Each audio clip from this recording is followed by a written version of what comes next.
Hi, Gavin. Okay, I have your father's extremely worn 1969 Seiko 6119 dress watch. It's, as you know, the condition it was in cosmetically.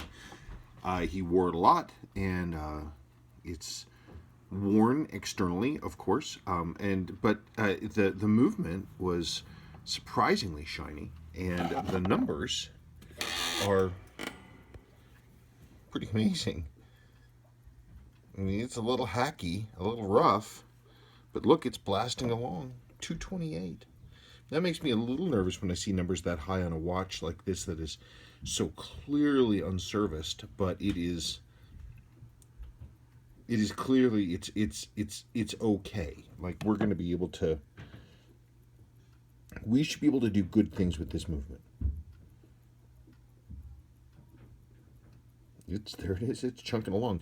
The lower mainspring arbor port is fairly worn. Not super duper duper horribly worn, but it's worn. The movement though is in generally good condition. That's a huge bonus. Let's see what we see here. No, that's all kinds of wiggly. Wiggle, wiggle, wiggle, wiggle. If we're looking there. Wiggle, wiggle, wiggle. But still though, we put in a jewel and that will certainly make things a lot better. Okay, so what we need to talk about then, I guess, really is the cosmetic stuff. These gold-plated cases, they just didn't last. The plating was not great. And so this one also, amazingly, it got a little bit of water inside too. You can see this here. This is the top surface of the dial delaminating. So I'm not going to be able to make that any better. I can definitely clean the ever-loving heck out of it. I can relume the hands if you want it. I can relume the hands and the dial. And we can clean everything, like clean, clean, clean. And you'd be amazed how much better this watch will look when it's clean, but it's still going to look worn. That's, it is what it is. These just don't, it is what it is. You talked about the bracelet not being original. Correct. This is a Seiko quartz bracelet. This is another one. This is out of my parts drawer. That's the correct original bracelet for this model, as far as I understand. There it is right there. Solid link, solid oval link Stellux. This is a higher end piece with a flat Stellux clasp. We can see the Stellux logo there on the inside of the fold. If I can get it there. Yep, Stellux, STL, Stellux. Would you stop it? You can see it right there, Stellux. So anyway, that is what this originally came with. This one's pretty worn.